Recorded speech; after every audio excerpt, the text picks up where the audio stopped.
Ladies and gentlemen, the 45th and 47th President of the United States, Donald J. Trump. And I'm proud to be an American, where at least I know I'm free.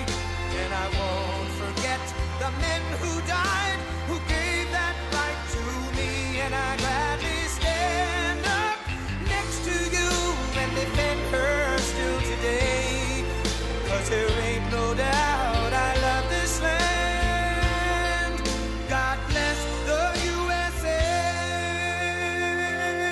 Thank you very much. I do love that song, but we got to get to business.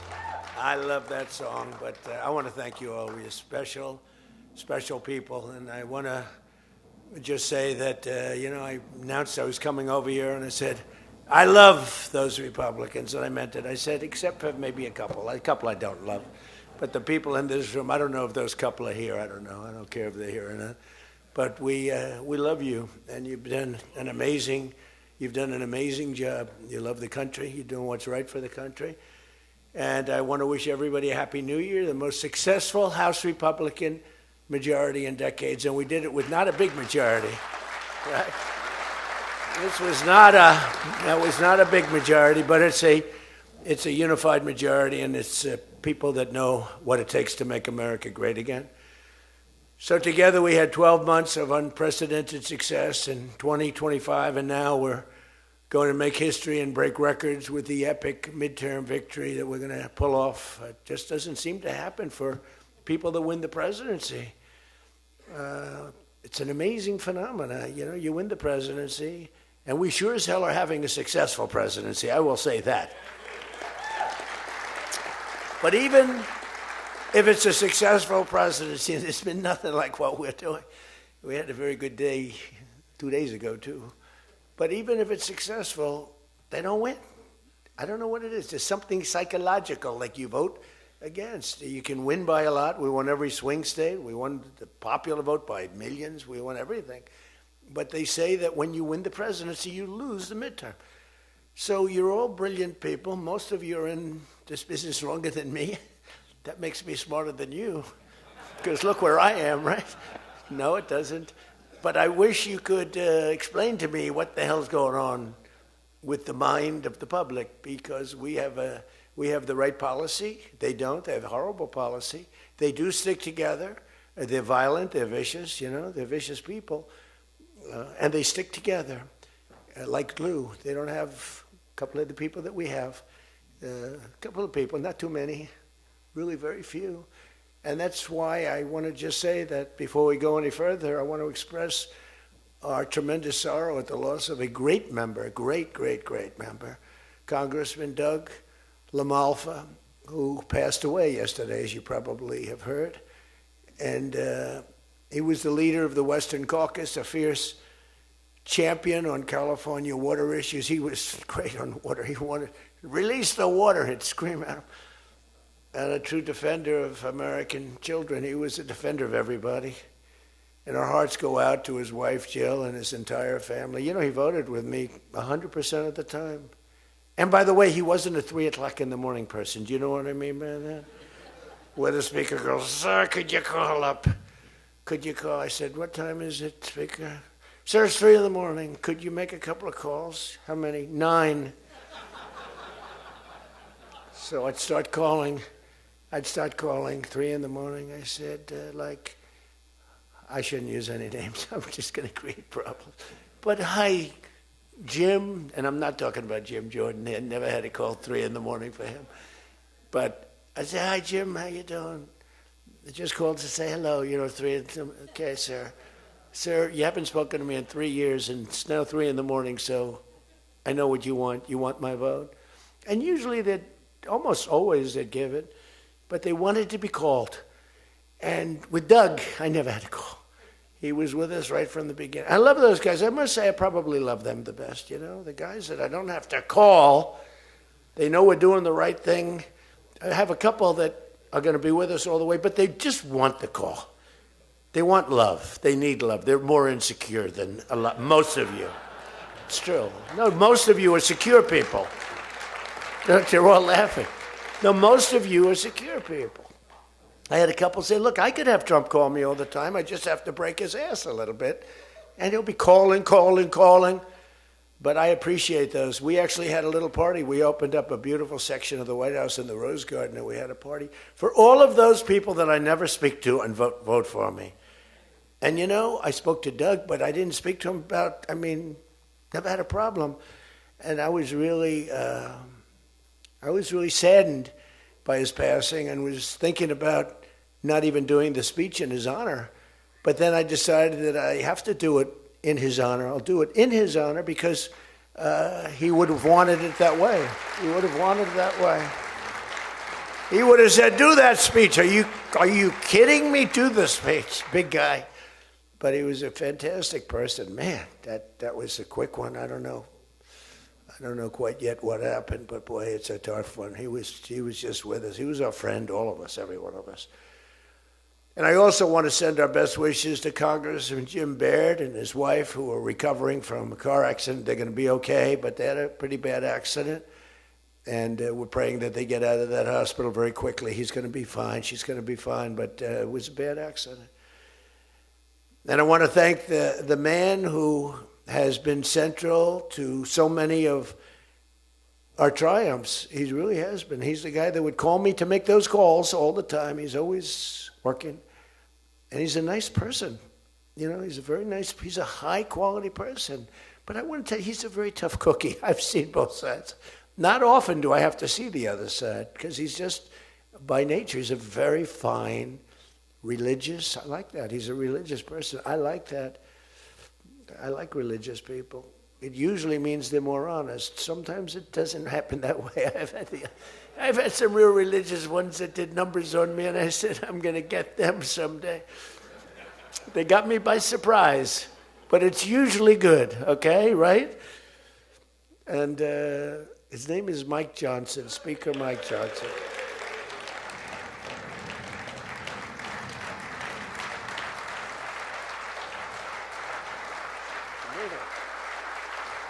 He has my complete and total endorsement. Stand up, Speaker. So, you know, but it is true. A lot of times they'll say, I wish Mike were tougher. He's tough. He's tough as anybody in the room, actually. But can't be tough when you have a majority of 3. And now, sadly, a little bit less than that. A little bit less than that, maybe. But you can't be Trump. You can't, I want you. You know, you make 10 enemies, 20 enemies. That's the end of that, right?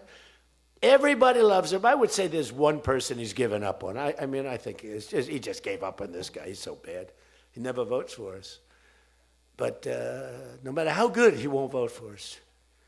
There's a sickness there. You know, there's something wrong. You can have the greatest bill, the greatest for the country. Forget about for Republicans.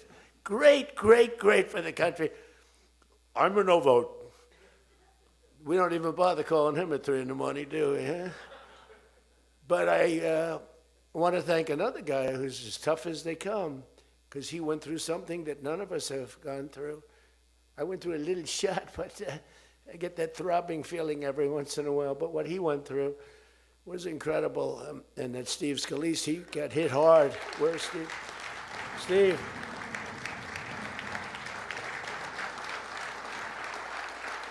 He's a tough cookie. He was dead. I went to the hospital. His wife was crying so much. She was a mess. Oh, yeah, she loves you.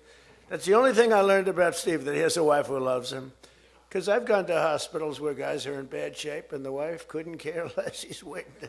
She's looking for the next guy. Who's the next guy down the pike?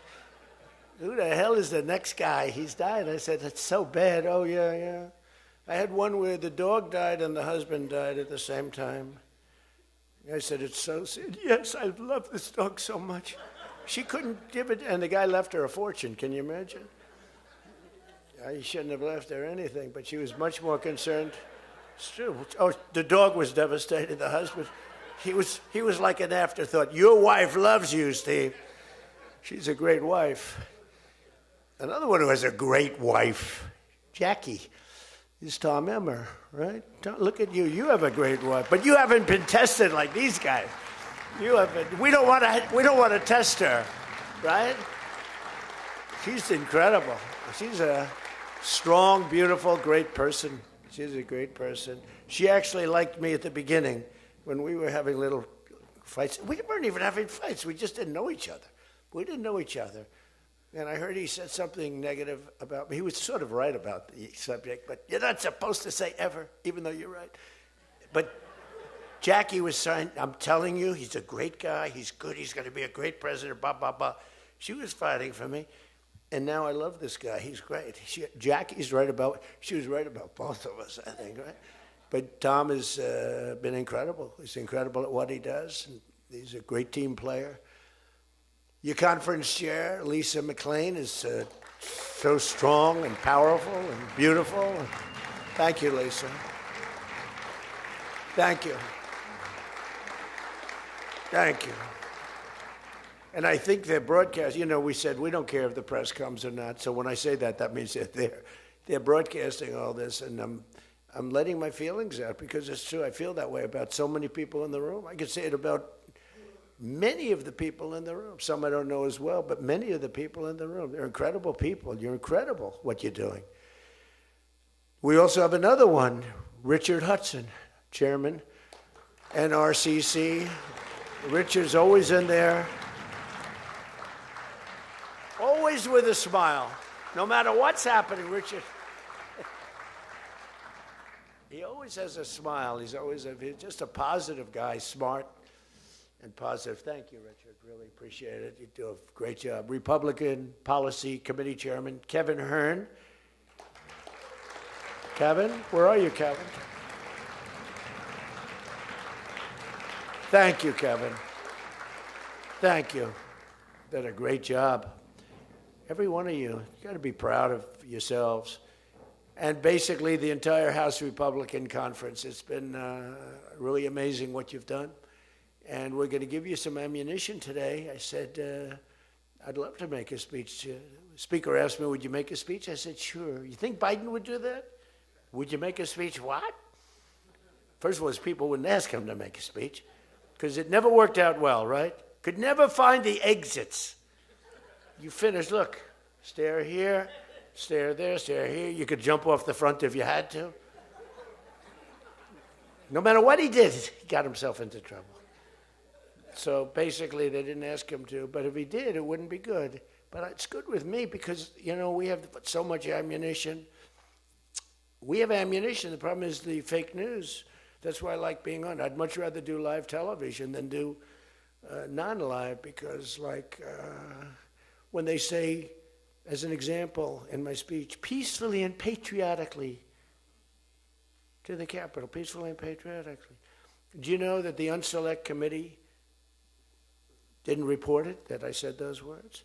Do you know that the news never reported the words walk or march peacefully and patriotically to the Capitol? Do you know they never reported it? It's a scandal. The Unselect Committee never reported that. They never reported that Nancy Pelosi was offered 10,000 soldiers, National Guard soldiers, whatever you want. No, I don't want them. And the mayor. The mayors were in writing. She was more honorable about it. But Nancy got caught when her daughter did a documentary. She's a documentariist. And she has her mother saying, it's my fault. I should have taken the soldiers or something. I saw that in the documentary. I said, whoa, this was a major story. Has she spoken to her daughter since that, But they just, they are vicious people, even on the attack. And it was an amazing military feat that took place yesterday. Think of it. An amazing military. The people are saying, well, thank you.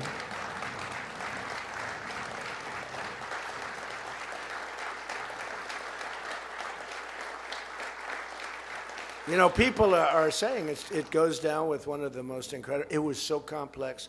152 airplanes, many. Talk about boots on the ground. We had a lot of boots on the ground. But it was amazing. And think of it, nobody was killed. And on the other side, a lot of people were killed. Unfortunately, I say that, soldiers. Cubans, mostly Cubans, but many, many killed. And they knew we were coming, and they were protected, and our guys weren't. Our guys are jumping out of helicopters, and you're not protected, and they were. But it was so brilliant. The electricity for almost the entire country was, boom, turned off. That's when they knew there was a problem. There was no electricity. Caracas said, there's no electricity. It's not the only people with lights were the people that had candles. It was just off. So we sort of got them a little by surprise, but it was brilliant tactically. It was an incredible thing. But I watched where Schumer, he's such a bad guy. I mean, I've known the guy for a long time, and he's such a bad guy.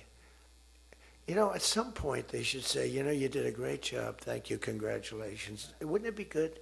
I would say that if they did a good job. Their philosophies are so different, but if they did a good job, I'd be happy for the country. They've been after this guy for years and years and years.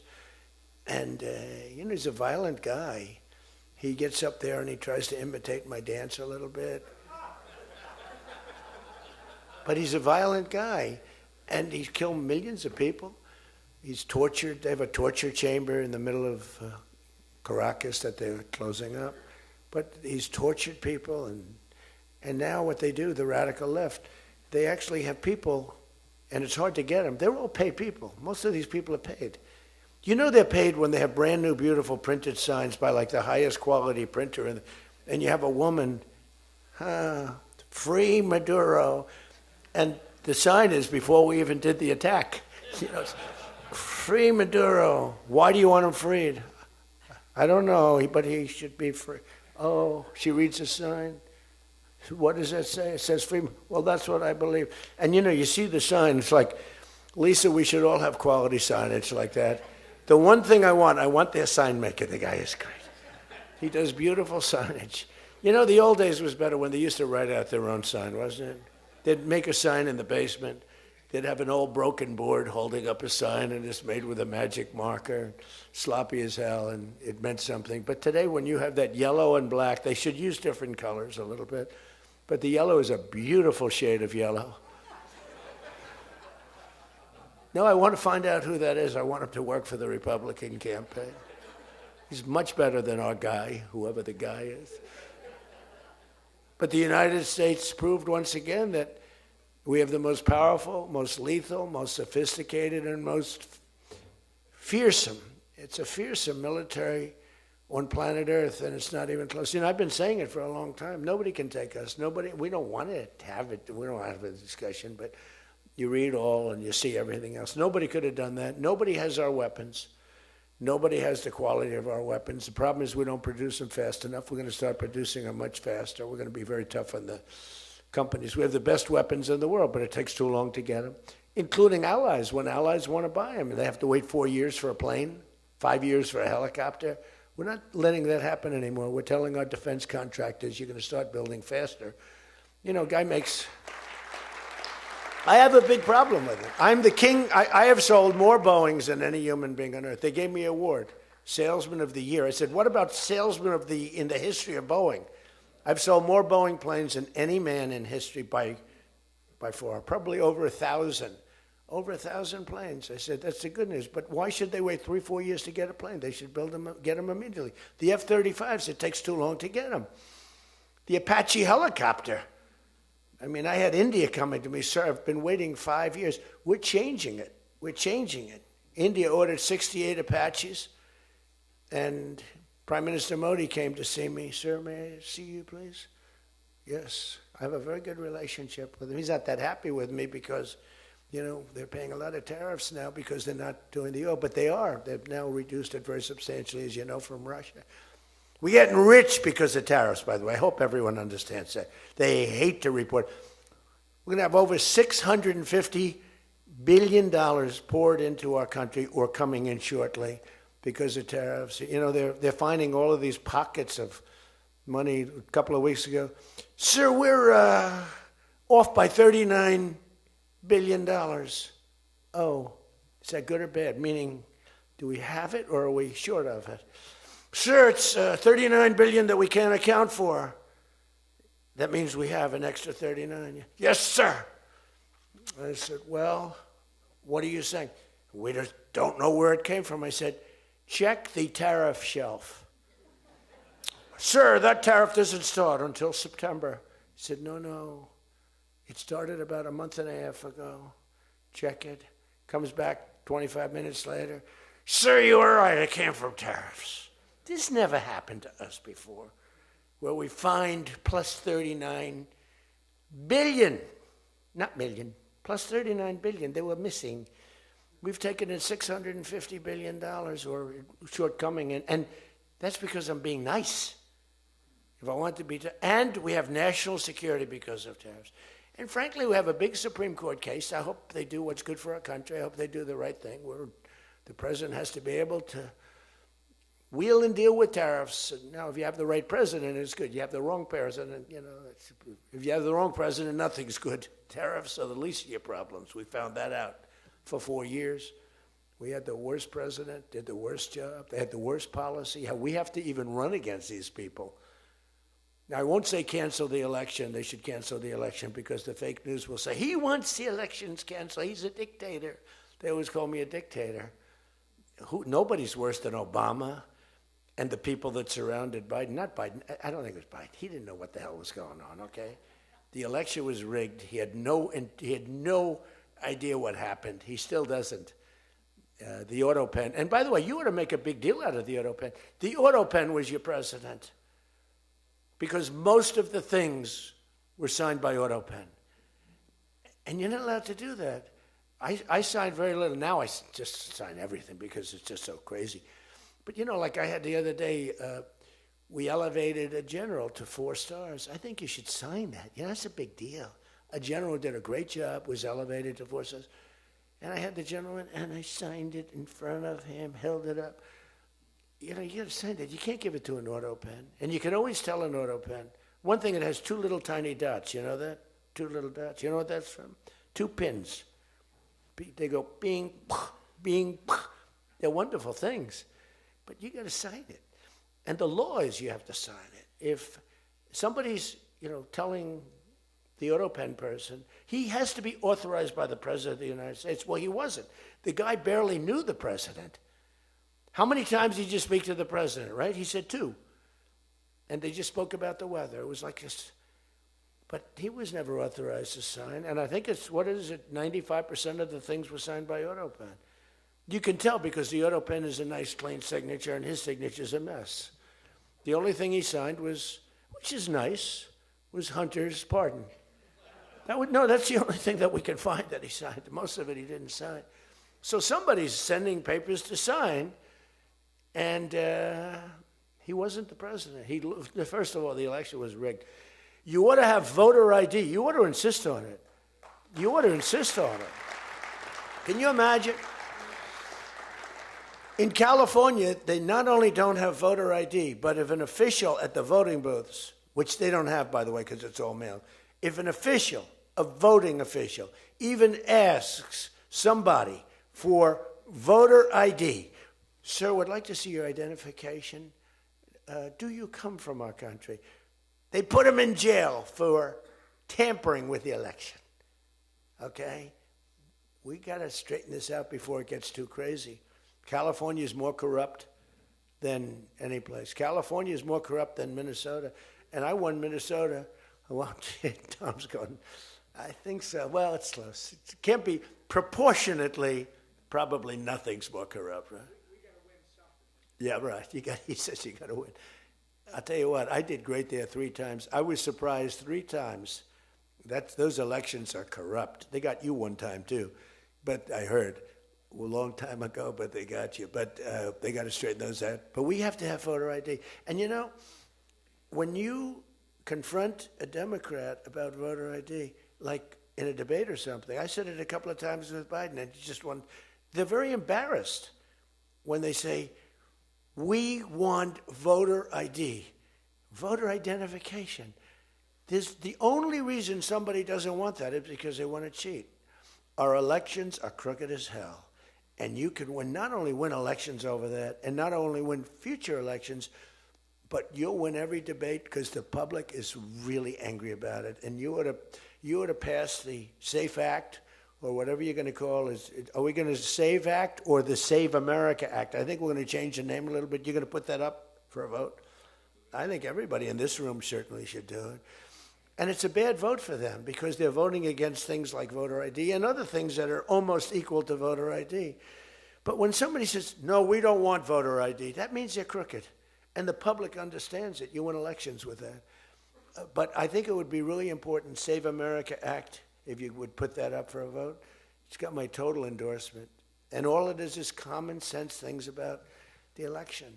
And they'll fight it like crazy because they cheat. That's the only way they can win. When you have policy so bad, when you have policy with men and women's sports, and they fight like hell for it. They still are. I saw the other day a person that you know very well, a congressman, was fighting like hell. And, I was out the other day with somebody, and I was with an ex-football player. The guy was massive. His leg was like this. And a young woman who plays flag football, and she's very good, supposedly, as an athlete. She's smaller than this guy's leg, okay? And if they were playing football together, he wouldn't even have to run. He could just keep walking. They couldn't take him down. He can't even believe it. But there are so many. They had a race, a long-distance race. They had champion men, women, one of those marathon deals. The man finished 5 hours and 14 minutes and 36 seconds sooner. He beat the champion woman by 5 hours. It's so demeaning to women. It's so ridiculous, right? It's so ridiculous. The weightlifting, take a look at the weightlifting records. One record stood for 18 years, and it was broken by 112 pounds. They couldn't get 1/8 of an ounce, They'd put an eighth of an ounce on, and she's going to break the record for her mom who's sitting in the front with her father. I'm going to break it, Dad. And she's out there. We're adding 1/8 of an ounce to each side. This record has stood, ladies and gentlemen, for 18 years. But she's going to do it. She's looking to get into the Olympics, right? And she gets up, and they put a little tiny thing like this, little thing. And my wife, by the way, my wife hates when I do this. She said, she's a very classy person, right? She said, it's so unpresidential. I said, but I did become president. She hates when I dance. I said, everybody wants me to dance. Darling, it's not presidential. She actually said, could you imagine FDR dancing? She said that to me. And I said, there's a long history that perhaps she doesn't know. Because he was an elegant fellow, even as a Democrat, right? He was the attack by Japan, he was quite elegant. But he wouldn't be doing this. But nor would too many others. But she says, darling, please, the weightlifting is terrible. And I have to say this, the dancing they really like. She said, they don't like it, they're just being nice to you. I said, that's not right. The place goes crazy. They're screaming, dance, please. But the weightlifting, but no, the girl gets up. And you see, I want to be more, but I have somebody watching. I want to be more effusive. I want to really, But she gets it, and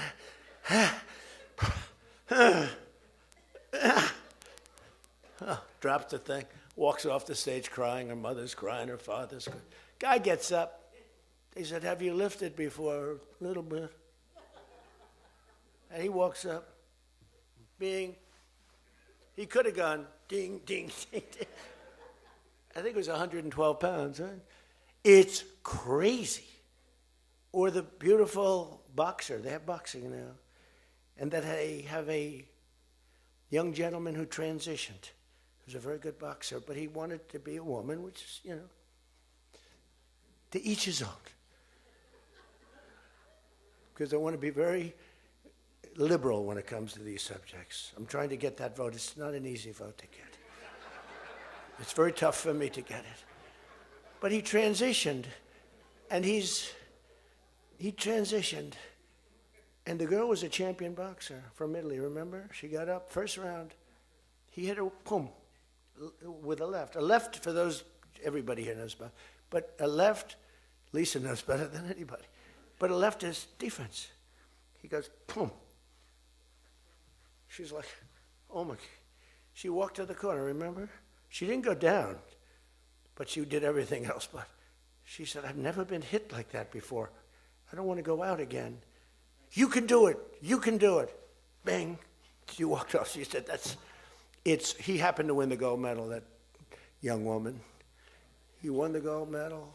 There were two transition people. They both won gold medals. The whole thing is ridiculous. You have policy on your side. They don't have policy on your side. Right? You have policy. And I saw this guy fighting like hell. The swimming records, it's ridiculous when you look at the swimming, any records. It's crazy. And it's so demeaning to women. Women are the, and for a long time, they refused to talk about it. They were embarrassed to talk about it. Now they do talk about it. They talk about it openly. But they have the worst policy on everything, open borders. We want open borders. They still want an open border. We did the greatest job ever on borders. And I think they forgot it. My guy said to me today, I have a great guy, Ross. He's the greatest speechwriter. He said, sir, let's not mention the border. Nobody cares about the border anymore. Can you believe it?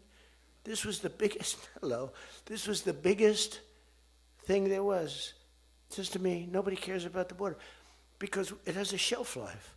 I fixed the border. I fixed it in my first term. But now I really had to fix it. It was much worse, when I came into office. Millions and millions of people were pouring into our country. And I fixed it. And my guy, who's incredible, says, people don't want to hear it, sir. You've done that. The problem is people forget that I did it. They totally forget. They were talking about the other day, we don't like Donald Trump on this. We don't like Donald Trump on that. And somebody just out of the blue said, well, he did an unbelievable job. Who cares about that? They're saying, that's been done. What do we do about that, Mike? Everything you do. It's almost like what have you done lately is the way you have to run your life. In other words, I could have the most unbelievable 4 years, and I guess I'm not allowed to run. I'm not sure. Is there a little something out there that I'm not allowed to run? But let's assume I was allowed to run. I could have, there's going to be a constitutional movement. No, I could have the most unbelievable 4 years. Everything was great, but in the last week, I made a little slip up in something, and you lose the election. It's like, so we can't let them forget that we did such a great job on the border. By the way, Venezuela, everyone, they're marching in the streets, they love it, except in New York. I mean, where they find these people? These people, they're not these people are a mess. I know it's not nice to say that. These people are a mess. Where do they find these people? They're the worst looking people I've ever seen. They got hats that are all frayed and they look like, they're all paid. They don't even know what they're talking. When the reporters don't interview them because they know that it's, the press is so anti. It's hard to believe the press could be so anti. Because it's all common sense. It's not we're conservative, whatever. Doesn't matter. We're all common sense people. It's not even conservative, it's common sense. But the press has no credibility whatsoever. Think of it. I got 97% bad stories on one network, 93% on the other, and I won in a landslide. You know what that means? The press has no credibility. That's all it means. And we got to keep it that way. So I don't talk too much about the swimming, the weightlifting, the boxing.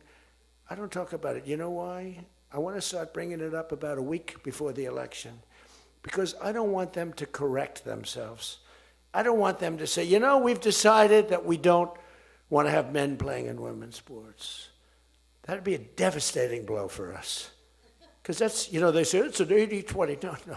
It's about a 98-2 issue. We've decided that we will not have open borders where the entire world, from the Congo, prisons from the Congo, these are extraordinarily tough people. These are people that make our motorcycle gangs look like fine young men. Okay? Our motorcycle gangs are wonderful people by comparison. No, they come in from prisons in the Congo. They come in from prisons from all over the world, but in particular Venezuela. Tren de Aragua. Tren de Aragua comes in, and Tren de Aragua, they say it's the worst gang in the world. It makes our gangs look like little sweethearts. It makes our gangs, you want to take them out to dinner, they're so nice. They cut off the fingers of people. One guy makes a phone call in Colorado. The governor stinks in Colorado. He's no control.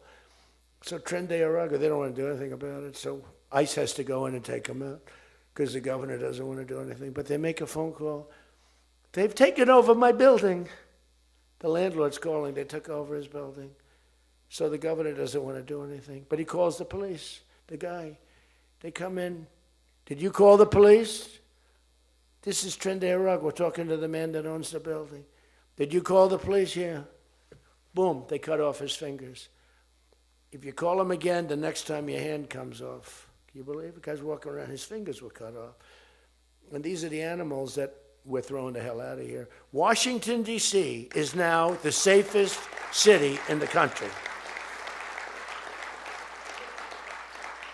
And you people know that better than anybody because you were, I mean, think of it. You're in Congress, you're respected people, you're afraid to walk outside. Washington, D.C. Now, we had a terror attack 4 weeks ago, and one person's looking down from heaven, and the other one is actually recuperating and going to make it, I think, but really badly hurt. Really badly hurt. Most positive mother I've ever. No, my son's going to be fine, sir. The mother was telling me that the night of the attack, I went just like I went to you. I spoke to this incredible woman.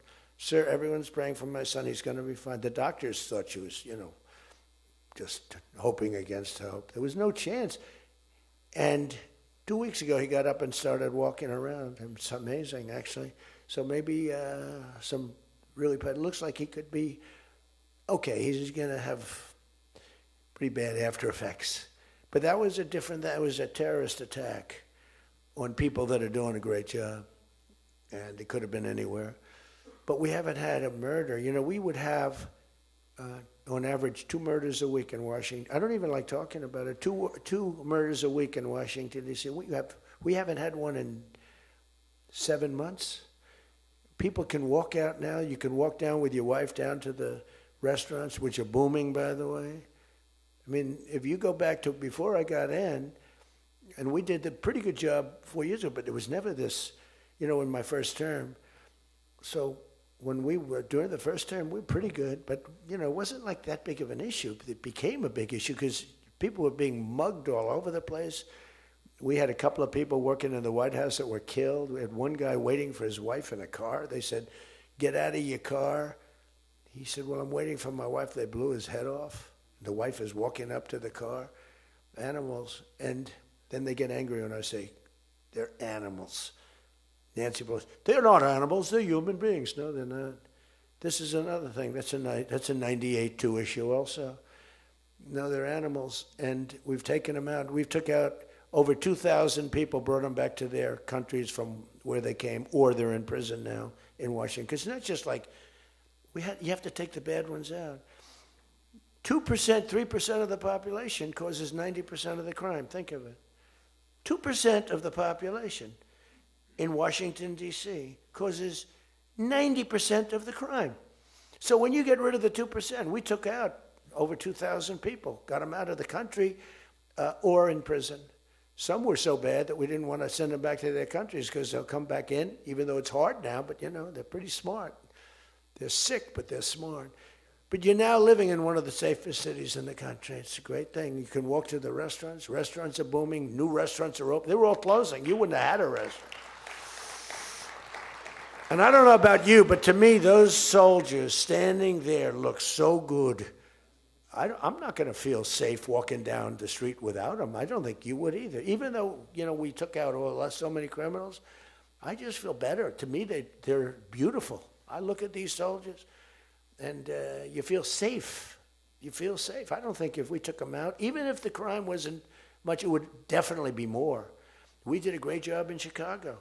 They don't want to talk about it. We, against all this slob of a governor, this stupid slob, who's the family threw him out of the business. It was a dope. and the Pritzker family, but they threw him out of the business. And the mayor, he's a low IQ person, extremely low IQ. We should give everybody, like, these competency tests, right? The cognitive, they call it cognitive.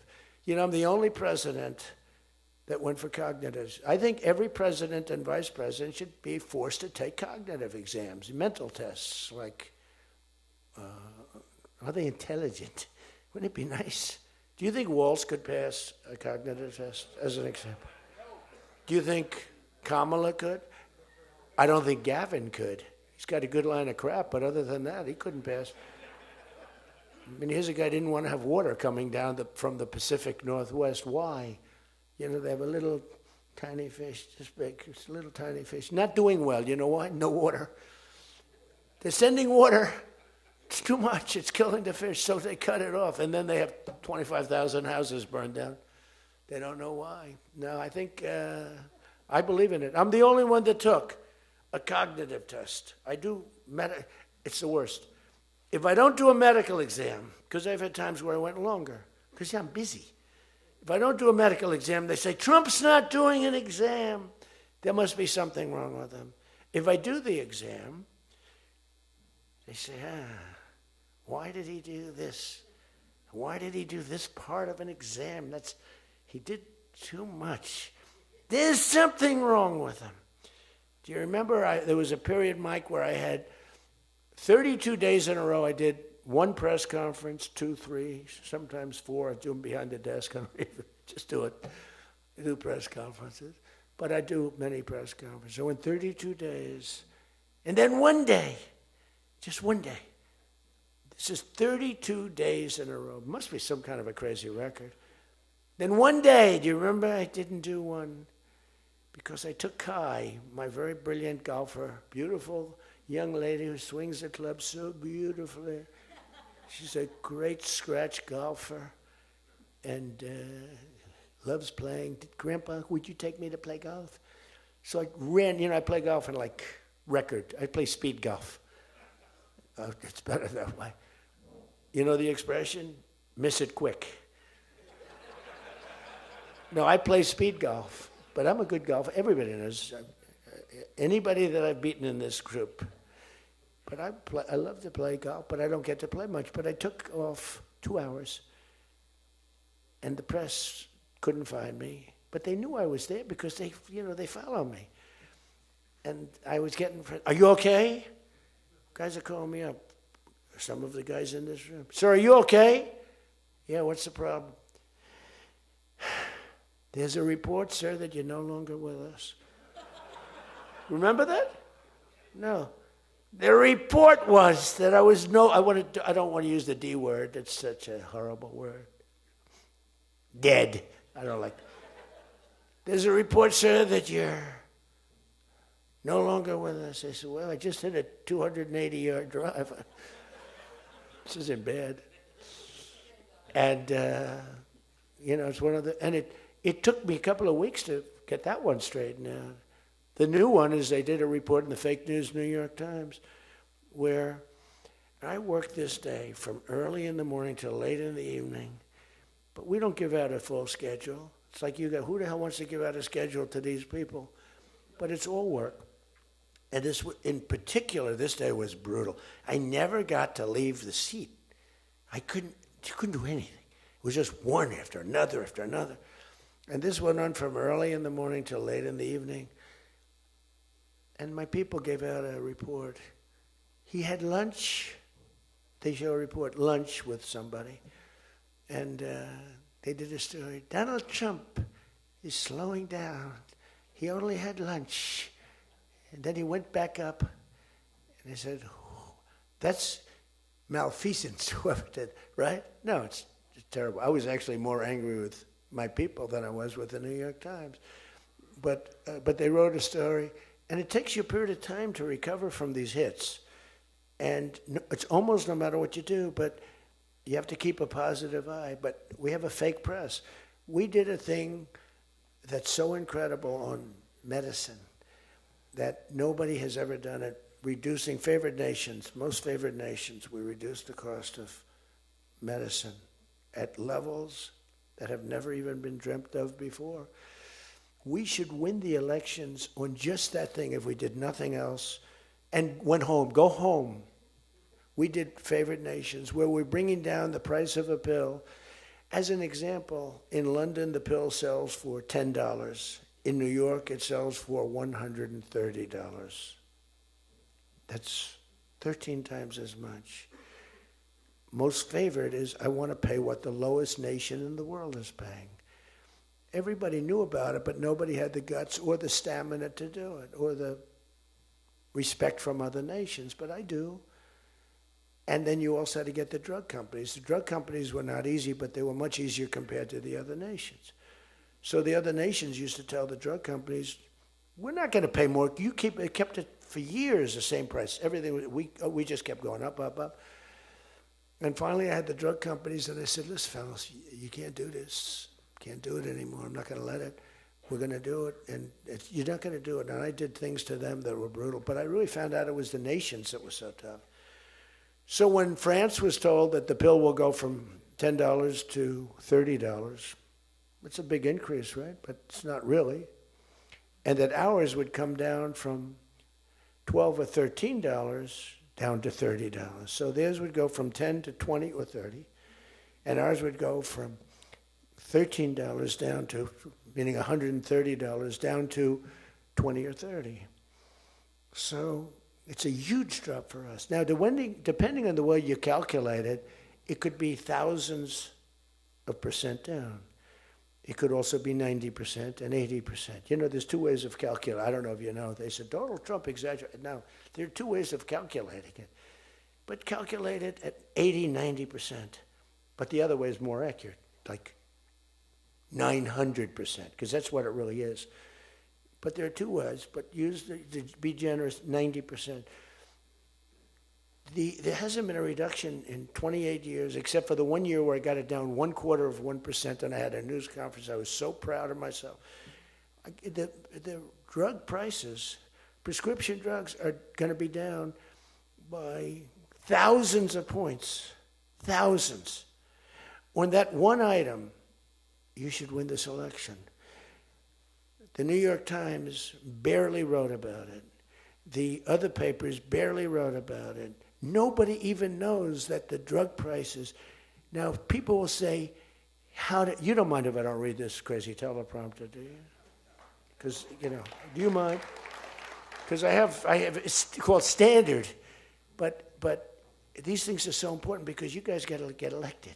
Because if you don't get elected, we have a country that's going to go to hell. So we can't play games. Ladies and gentlemen, the sun will rise tomorrow, and when it rises, we don't need this bullshit.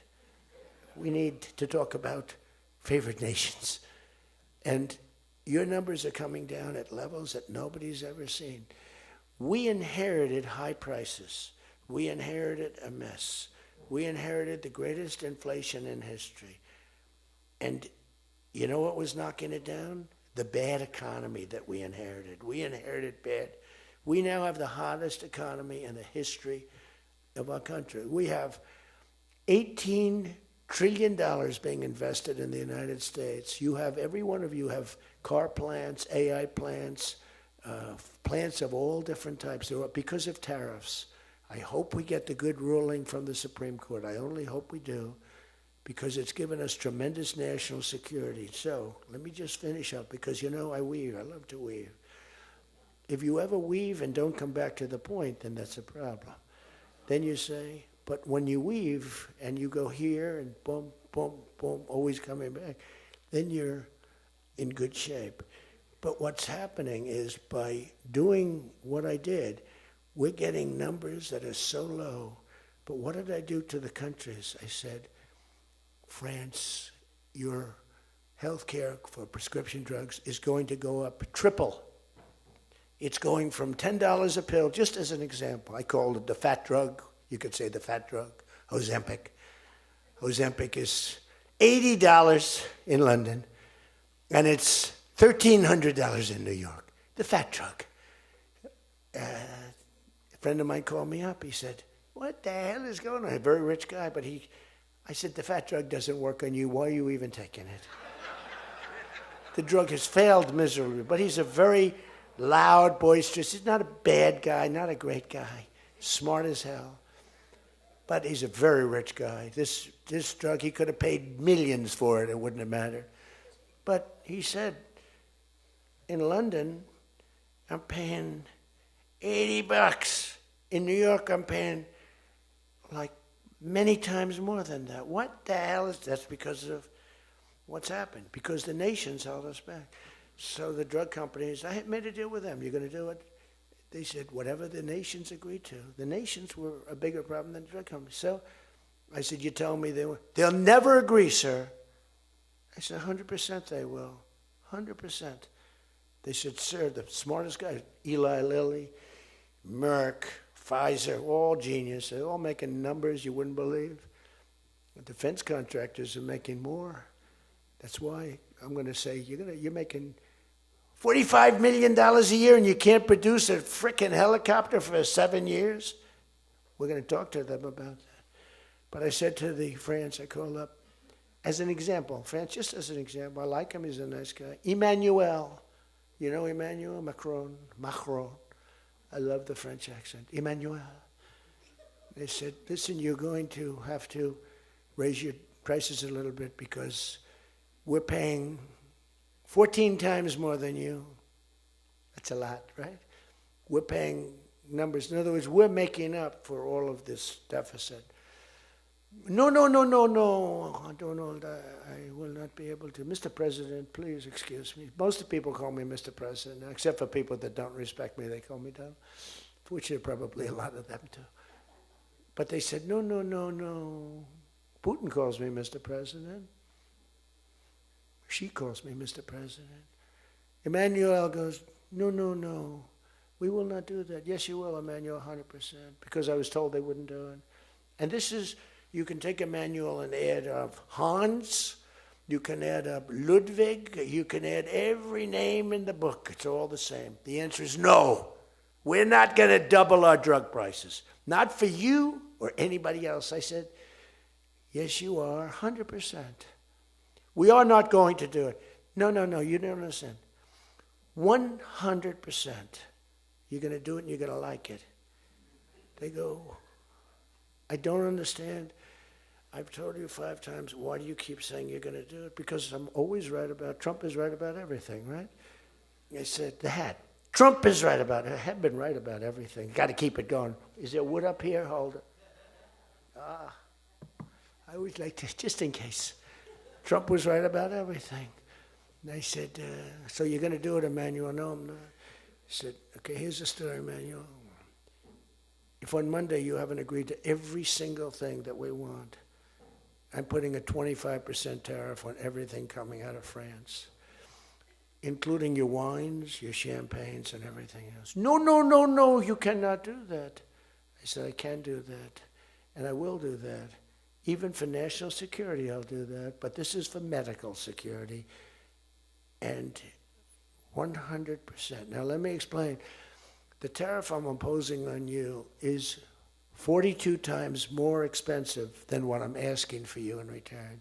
So you can either have a 25% tariff added on to you, like I did with China on fentanyl. I put a 20% penalty tax on China, and it's drying up because the tax is far more than they make with fentanyl.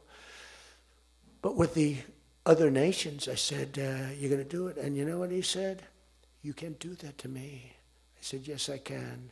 Don't worry about it. It's not going to be that bad. You just have to explain it to your people, your 39 million people, that, by the way, don't vote by mail. They vote on paper ballots. They tried voting by mail, and there was fraud all over the country. We're the only country that votes by mail, essentially. You know that, right? You know, Speaker, that's another thing. We're the only country that's stupid enough to vote by mail. Even Jimmy Carter's commission said, don't do it. But just to finish so that you won't say he wanders.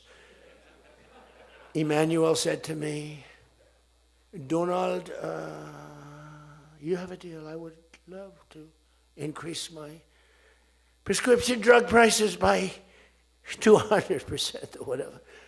I would love to do it. It would be such an honor. Whatever you want, Donald, please. Don't tell the population. Please, Donald, I beg you. Every country said the same thing. No, no, no, we will not do this. Some were strong, some were very nice, some were rude. But they all said one thing, no, we won't. And within, I'd say on average, 3.2 minutes, they were all saying, we would be honored to quadruple our drug prices.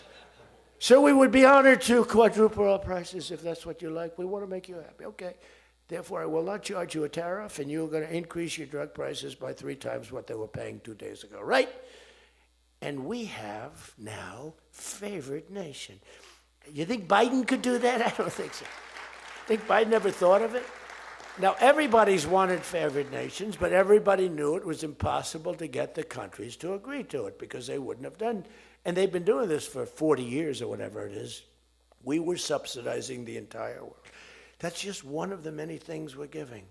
But you should take that thing.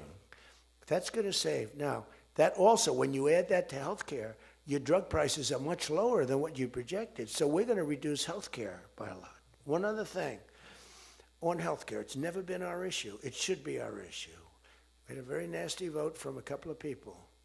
I guess Collins, I guess Lisa Murkowski, and I guess a man named John McCain. Remember? Thumbs down. You remember. He said, I'm all for 10 years he campaigned. I don't want to be nasty, but for 10 years he campaigned on Obamacare. We're going to destroy Obamacare. We're not going to do it. And then we're going to terminate it. And then, it was a little surprising. We could have had health care, good health care. Obamacare is bad. And the people understand it's bad. And the premiums are horrible. But one thing I've learned a lot about healthcare. I found healthcare sort of like not of tremendous interest, but it was very important. And I made it of tremendous interest. So I made a statement a couple of months ago because I saw the numbers. I said, boy, because I like to see what's going on. That's one of the reasons. By the way, we set an all-time record again today. We have the highest stock market in the history of our country by far, every single month. That's another thing you should camp. They like to demean that. The Democrats, well, that doesn't mean anything. That's just, no. That means jobs, and it means 401ks, because a lot of people have 401ks. And they have, best lawyer in the room, the best, have 401ks, and they have 401ks like, I had a young policeman. I told this story twice, but it was the same thing. This was a recent case. I had a case years ago, because I had a great economy. We had the greatest economy in history during my first term. My first term was a tremendous success. But again, nobody wants to talk about that. We rebuilt our military. We did things that nobody could have done. We did a great job. This term is blowing it away. It's blowing every term. There's never been a president that had a year like this, especially a starting year. And we should win based on that too, all things. But the 401k, so there's a policeman, and he comes up, and he was guarding me along with lots of other people. Sir, I want to thank you. What?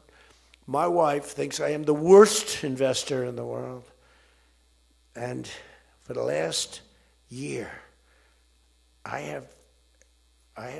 she thinks now I'm Warren Buffett. She said, you're smarter than Warren Buffett. You're a better investor than Mr. Warren Buffett, sir. I said, how's your 401k? It's doubled. It's going up. It's going up, boys. Just relax. But 401ks are through the roof. Those are us. Those are the people. We have the highest stock market in history. 47 days out of 11 months. We have just a piece of the last month left for the first year. 47 days out of 11 months, we hit a new record. Well, we hit one last night. We hit another one today, I understand. But we hit one last night, a new record, brand new record. All exchanges, not just, Dow. Dow was up, but all of them. We have another record, that's the 47th time in 11 months that we've hit an all-time high. And the future, because we have more money coming into our country than any country has ever had by far. The record was about $3 trillion many years ago by China. We've got $18 trillion pouring into our country. You know why? Because of tariffs.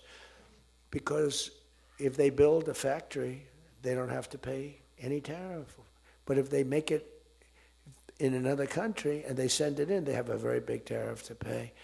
So they can't pay that tariff, so what they do is they come in and they're building. By the way, this is what China did to us for many years. It's just reversing it. Other than we have a great product. We were losing our product though. Tell you what, if I had lost this election, if you had Kamala, it's the same thing, Joe and Kamala, I call them equals. If you had Kamala come in, I believe that our country would have been Venezuela on steroids. I used to say that during the campaign. If I don't win, we're going to have Venezuela. So we have 18 trillion coming in. I think we could hit 20 trillion by the time the year is up, right? It's less than 1 year, 18 trillion.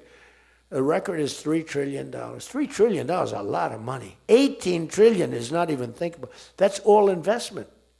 That's building factories, that's building plants. You know how many car factories we have? Half of you guys are having car factories. Where you are, Louisiana is doing great. Georgia, right next to you, is doing great. Hello, nice guy. All nice people. Actually, in this room, I can't see it. Is there anybody I'm supposed to dislike in this room? I think that a couple of people maybe didn't show up. There's only one that I really dislike. I mean, the same person that Mike gave up on, because there's something wrong with him. He's a sick person. But there's only one, really. The others, you just have to understand them. You know, they have some problems too. But you just have to sort of go with them and understand them, feel sorry for them. Advise their family, are they okay? Because what we're doing is right. But $18 trillion, car plants being built. I was in Japan. Somebody admonished me. He shouldn't be traveling. I don't like to travel. But when I travel, I make a lot of money for the country, not for me. For me, I don't care. I have a much higher purpose. I have plenty of money. I don't need money. I don't want money. I want to make money for the country. And like I did with Intel. Intel came in. They had a problem. I said, I can solve the problem, but I think you should give the United States 10% of your company. He goes, whoa.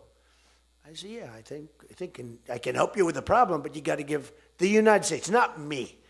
Sometimes I'll say, give me, but when I say me, I'm talking about, I'd love to accept it, but I don't think that law enforcement would like that, right?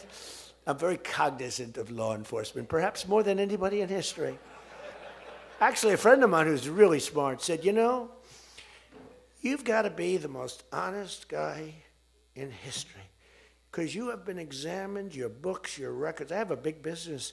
Every record. I had these Democrats hired the biggest accounting firms, the biggest law firms, the biggest. I went through years of abuse. And here I am. They didn't find anything wrong, remember? We want his tax returns for years. We want his. Finally, the Supreme Court, shockingly, I'm the only one. This couldn't happen to anybody else. You have to give your tax returns, right? I gave my tax returns. They're from here to here. It's a big business. It's a great business. And I built a great business, like much bigger and better than anyone even understands. But I gave my tax returns. They go from here to the ceiling practically. They got them. Headline, Trump to give tax returns. Supreme Court ruled I had to give my tax return. Can you believe it? Everyone said, you're not supposed to do that. And by fighting, they think you're trying to hide something. You know, naturally. I gave my tax returns. That's the last we ever heard. They hired the biggest accounting firm in the world, most powerful lawyers in the world. They spent millions and millions of dollars going over those returns. There hasn't been one story that I did anything wrong. So this friend of mine who's highly sophisticated, rich guy, smart guy, said there's nobody that I know that could have gone through an examination like that and not ended up in prison. Nobody ever had to suffer like I did. Nobody ever did that to anybody else. You know, there was an expression, Andrew Jackson. was the most abused president in the history of the United States. You know who second was? This is before me. You know who second was? Abraham Lincoln. But he had a civil war, so we have to give him a pass. But Andrew Jackson was treated horribly. He was a great general and a good president. So bad that his wife died. I mean, his wife died. They were horrible. But I just saw a report came out the other day. I blow them away. He never got impeached twice. I got impeached twice or nothing. On a perfect phone call, remember? Perfect phone call.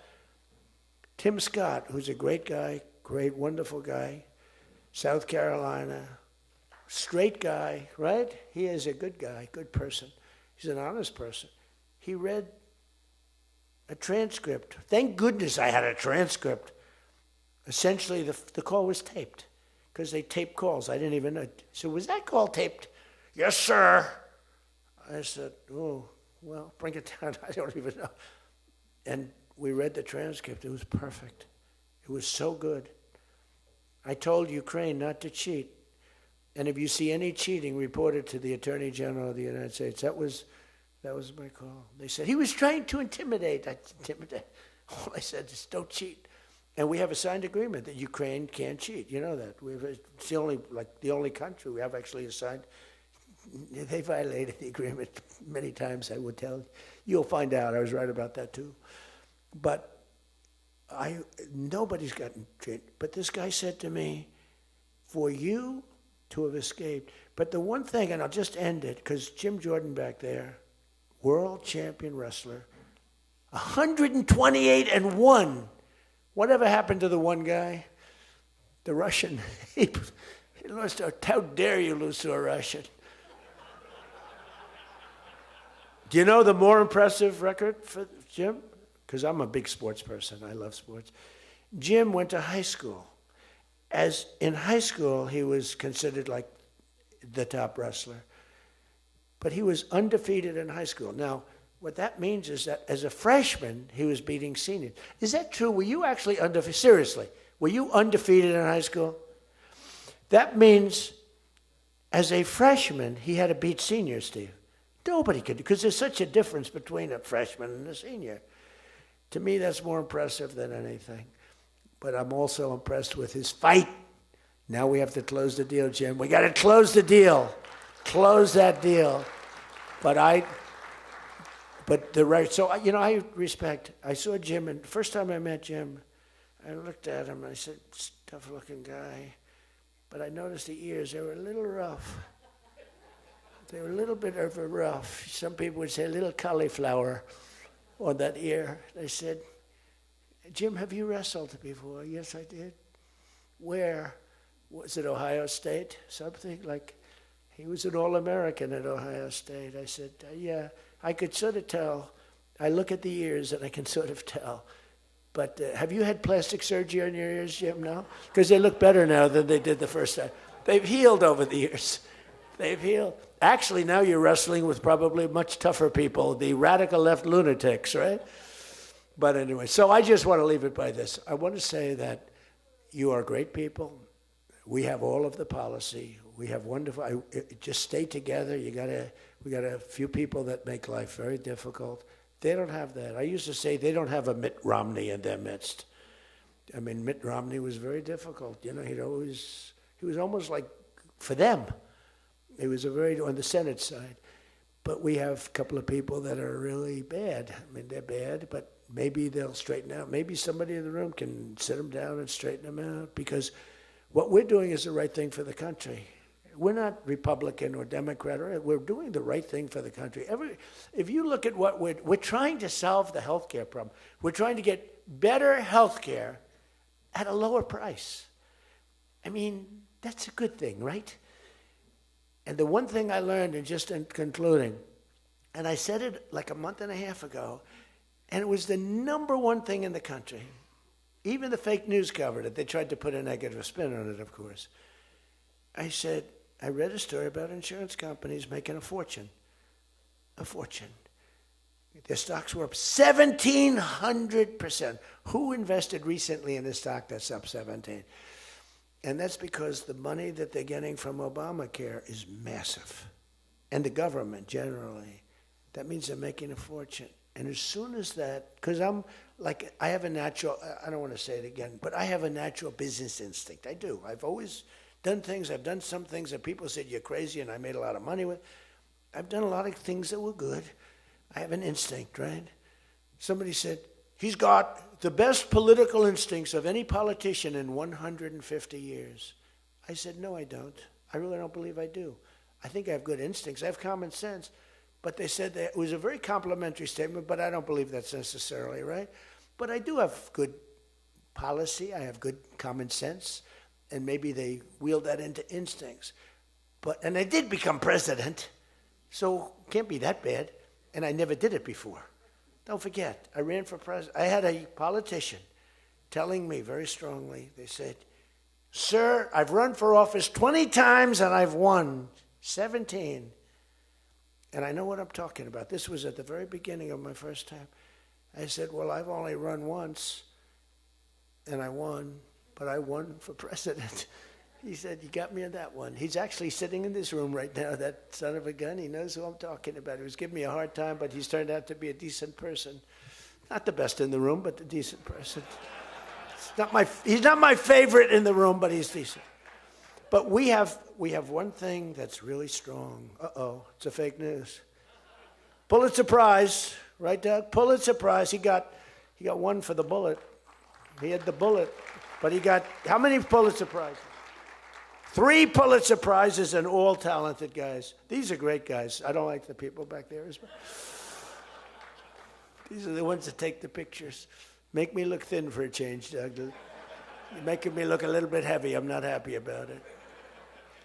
But one thing I did see and find out in the last 2 months, when you tell the people that we want the money to be paid to the people so the people can buy their own health insurance and health care, it's like, and I just said it, and I said it because I read a story on the front page of a certain paper that I don't even mention because it's so stupid paper, it's so bad, it's gone so far off the Wall Street Journal, I don't mention it. I refuse to tell you that it's the Wall Street Journal. They've lost their way. This is not the Wall Street Journal of old. But I read a story on the Wall Street Journal, and it said that the insurance companies are making so much money. They weren't demeaning them or anything, and I guess as an investor, you're happy. When I read that, I said, wait a minute, they're making that kind of money, and they're making it because of stupid politicians, I hate to say, that we allow them to make it. If you guys can get in a room, because, we don't have that as one of our issues. It's the only thing they have.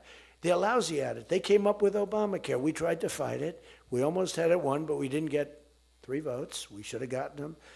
But here's, you want to turn this thing, you work on favored nations, you work on borders, you work on all of the things that we talked about, but now you take the healthcare issue away from them, and they want to fight it. You know why? They're all owned by the insurance companies, and they cannot fight it successfully. There's nothing they can do. That's like almost the voter ID thing. When they try and fight, I watched a guy trying to explain why we shouldn't have voter ID the other day, and the guy was a fool. He looked like an idiot. This is the same kind of an issue. Let the money go in a healthcare account or however you do it. Let the money go directly to the people. Now, you have to be a little flexible on Hyde. You know that. You got to be a little flexible. You got to work something. You got to use ingenuity. You got to work. We're all big fans of everything, but you got to be flexible. You have to have flexibility. I came out with a statement. Let the money go not to the big fat cats in the insurance companies that made 1,700% over the last short period of time. Let the money go directly to the people where they can buy their own health care. And I'm not sure that I've ever said anything that was more impactful. I say a lot of things and have a lot of good ideas. And this was an idea that, the whole world went crazy. The whole country went crazy. The world went crazy with envy. If you can somehow do that, Mr. Speaker, Tom, all of you, Steve, if you can do that, this is going to be your issue. And the other thing is fertilization. They're trying to hit us on fertilization. They were dead on fertilization when I got a call from a very wonderful young senator from Alabama saying they had just lost a case. And the case, I've never been met with such scorn. Friends of hers were just going crazy. And I said, explain the issue to me. And it was on IVF, the fertilization. A judge ruled against and said all fertilization places have to be closed down, like immediately. It would have been a disaster. And fortunately, I picked it up, and we owned the issue. But now I understand they're trying to make a case on fertilization. You can't let them do that. Very important issue. All of these issues are very important issues. But you can own healthcare. Figure it out. Let the money go directly to the people. It goes in a healthcare account. There are numerous things you can do, but you have to no money for the insurance companies. I'm going to meet with the insurance companies. I said, I'm going to meet with them because I met with the prescription drug companies, and that's when I found out what was going on with the fact that we were paying 10 and 13 and 14 times more money than Europe and other places. I learned that at the meeting. Now I'm going to meet with them in a few days. I'm meeting with them all, 14 companies. I'm meeting with them all. I'm also meeting with oil companies. Let's go. You know what that's about. We've got a lot of oil to drill, which is going to bring down oil prices even further. But if you can come up with health care, remember this, where the money goes to the people, you have just owned, they can't fight it. They're owned by the insurance companies. You guys don't get money from the insurance companies. They do. They get a massive amount of money. It's their biggest donor. They're going to try and fight you, but they can't win the fight. If you explain it, the money goes directly to the people. That's going to be your issue. The other thing is energy. Your energy prices have come so far down since I'm president. And nobody wants to, I saw on television, energy prices are down 3%. No, they're not down 3%. They were $3.50 and $4. It's now $1.99 a gallon in many stations, and it's going down further. And that's like a massive tax cut. And that's the other thing, tax cuts. No tax on tips, no tax on Social Security, no tax on overtime. Now think of this, no tax on tips, no tax for seniors on Social Security, no tax on overtime. You're allowed to deduct if you buy a car and you take out a loan on the car. For the first time ever, middle-income people, all people can deduct, but they never got a deduction before like this. It's only for rich people, they got them. They have so many deductions. You're allowed to deduct the interest against your taxes. Nobody thought it was possible. It's going to be phenomenal for the car companies, but it's even more phenomenal for the people. It's like getting it's like paying half for the car. All of these things, you have so much ammunition. All you have to do is sell it. Taxes. But the one thing they know about the taxes, I call it the great big beautiful bill. I think it's even better. But the great big beautiful bill is just that. There are so many goodies in the bill, you have to get the word out. Because the people in the back of the room won't do it. That's why I love live television. Because they can't, sometimes they'll turn the camera off, but they're embarrassed when they do that. If we're going too strong and doing too well, if the lights go off, you know you're doing well. If the lights are on, you got yourself a problem, okay? I see that little red light. That light goes on. If that light, that's bad, isn't it? If that light goes off, you know that you're doing a good job because you're fighting the Democrats and you're fighting the fake news. And it's amazing that they can be so stupid. And they don't have credibility anymore, and you can beat them. It's the old thing that, never fight the news, but you have no choice because it's almost like they become radicalized. But you are fighting the news. But you can beat him. That's why I'm standing here. I mean, I had Kamala. I was beating Joe by 30 points.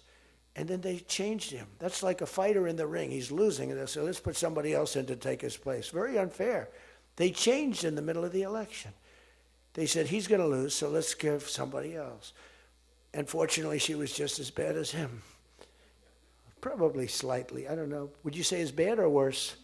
Close. Pretty close. But it took 6 weeks. There was a honeymoon period. 6 weeks. It took 6 weeks to find out that she didn't have what it takes. But you got to win the midterms. Because if we don't win the midterms, it's just going to be, I mean, they'll find a reason to impeach me. I'll get impeached. We don't impeach them. You know why? Because they're meaner than we are. We should have impeached Joe Biden for 100 different things. They are mean and smart. But fortunately for you, they have horrible policy. They can be smart as can be.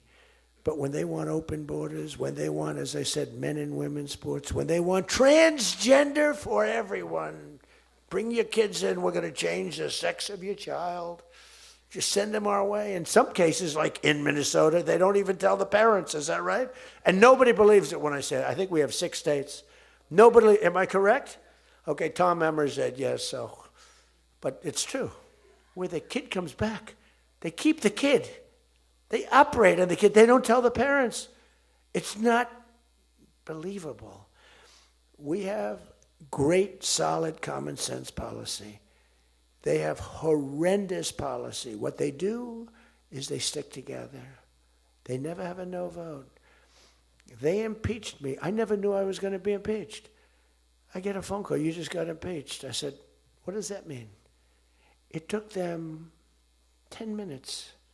They impeached the president of the United States, who did a damn good job. I rebuilt our military, Space Force, I got everything. I did a lot. They impeached me for nothing, twice, for nothing. Fortunately, you were on our side, and we were unanimous. And the second time, the few people in this little group, like Rice and this, they're all gone. Every one of them is gone, except one that we're going to sort of let ride with. Some guy that has a state that you might as well just let him ride. But think of it, everyone's gone. Everyone's gone. It makes me feel so good. I don't want to feel vicious, but I'm so happy that everyone. And they're seriously gone, too. They lost in landslides. This guy named Rice, he lost by 48 points. Right? Remember him? Oh, no, there he is. What a job you did, Mr. Fry.